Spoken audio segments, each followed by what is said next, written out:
I'm going to be talking about New Year's resolutions. Now, generally speaking, New Year's resolutions don't work, but I don't think that that has anything to do with the fact that there are resolutions made around the time of New Year's, but more because when you're trying to change a bad habit or when you're trying to instill a new good habit, you're not successful at it until you are. Meaning you've just got to keep trying until it sticks. It's just like learning a sport or learning how to play an instrument. You have to practice a lot until you master it. And every time that you try and you fail, you're actually gathering information. You're learning about what works and what doesn't work. You are gaining experience so that the next time when you try again, and that's the key part, you must try again, you're better prepared. You know what your triggers are, you know what to anticipate, you know what to avoid, you know what to embrace, you know what to expect. So I think at this point, it's important for me to share my story with you about how I quit smoking. It may surprise some of you to learn that I used to smoke because I'm so into fitness now. But that's why I got into fitness, was to quit smoking. So I was about 19 or 20 years old and I started smoking. I loved everything about it. I loved the way smoking felt. I loved the way it made me feel, which was super cool. I loved that it gave me something to look forward to frequently throughout the day. I loved the social aspect of it, and I loved that it melted the baby fat off my face. And I knew of the health risks. I knew of lung cancer and addiction and emphysema, but I didn't care. And so I continued to smoke, and pretty quickly I became addicted. Definitely within the first year, I would say even within the first few months, maybe even within the first few weeks. But the health issues hadn't presented themselves to me, so I just kept smoking. So fast forward a few years, now I'm 24 years old, and the health issues, they've come to the surface. My lips are gray, my teeth are gray, I have a hacking cough, my throat is in constant pain. In fact, I started talking like this. I started trying to talk and not put any pressure on my vocal cords because they hurt so much. I felt like my throat was always infected. And remember how I said that it melted all the baby fat off my face? It actually melted all the fat off my face. I was really gaunt and emaciated. I didn't even have laugh lines. I had skin that folded over onto itself. And I would literally look in the mirror at 24 years old and see an 84-year-old woman looking back at me. And it was very, very depressing. And I would say out loud to myself in the mirror, "What have you done? What are you doing? You're killing yourself.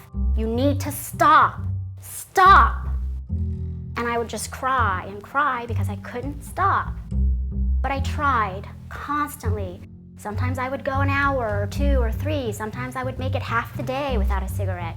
Sometimes I would make it until the end of the day without a cigarette. That didn't happen very often, but when it did, it was a big deal. But I always ended up smoking again. Someone would come over and I would bum a cigarette off of them, or I would just go get a pack myself.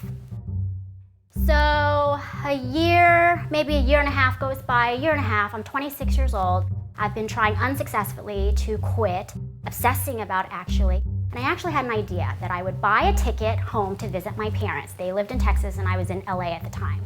And my parents had a strict no smoking policy. I figured I would treat this trip like a rehab stint. So I went home and I hunkered down at my parents' house. I didn't see friends, I didn't go out.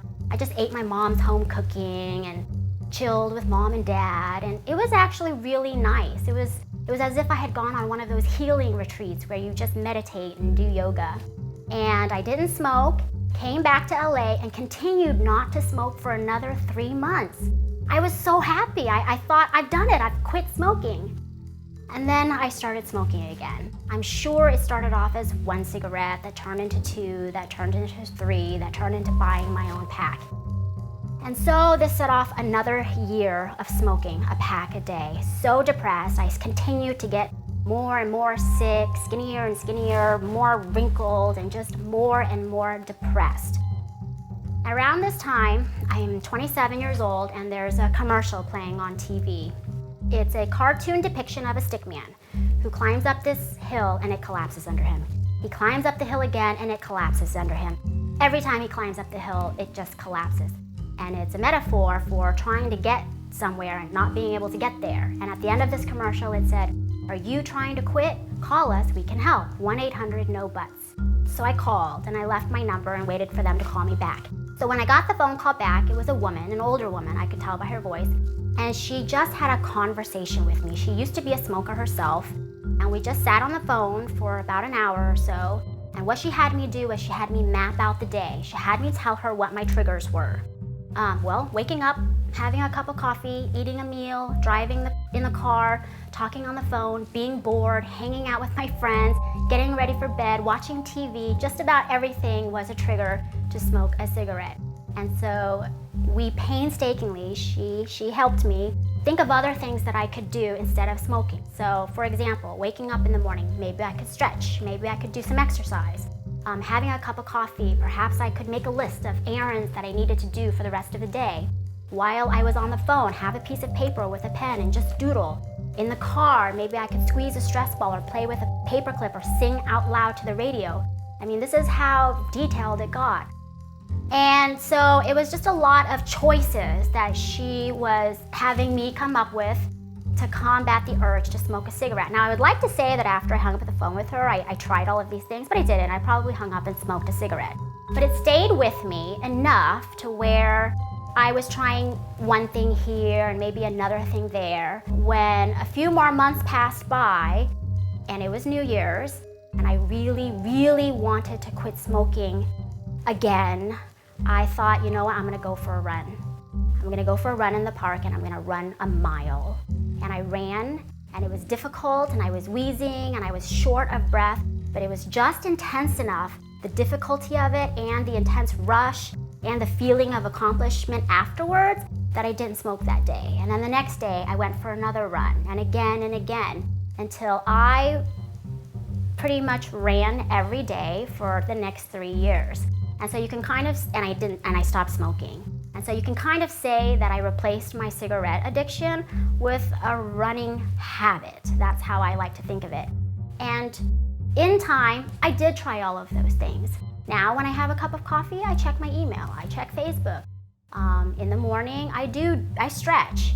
And obviously, I work out a lot. And so anyways, that's my story about how I quit smoking. I've done it, I've been there. It is one of the hardest things you'll ever do. But if you'd have told me when I was 24 that someday I'd be 41 and I'd be an advocate for health and wellness, I don't even know what I would tell you, because that 24-year-old was hopeless, and it was fitness that saved my life. So it's okay to be emotional. In fact, you are going to be emotional, whether you're trying to not binge eat anymore, whether you're trying to quit smoking, or whether you're trying to stop gambling, or whatever it is you're going to do. There are reasons why you do it, and there are reasons why you can't stop doing it, and emotions are going to come up. Part of the journey is dealing with it, and it still comes up for me, just today. But I'm on the other side of it, so I can honestly tell you that after all the hard work is done, and the hard work is going to be the changes, the good habits instead of the bad habits, it's so worth it. You can change your life, you can turn it around. It's never too late. Even if you're 40, in another 10 years, if you're a completely different person, you're still only 50. So do it now.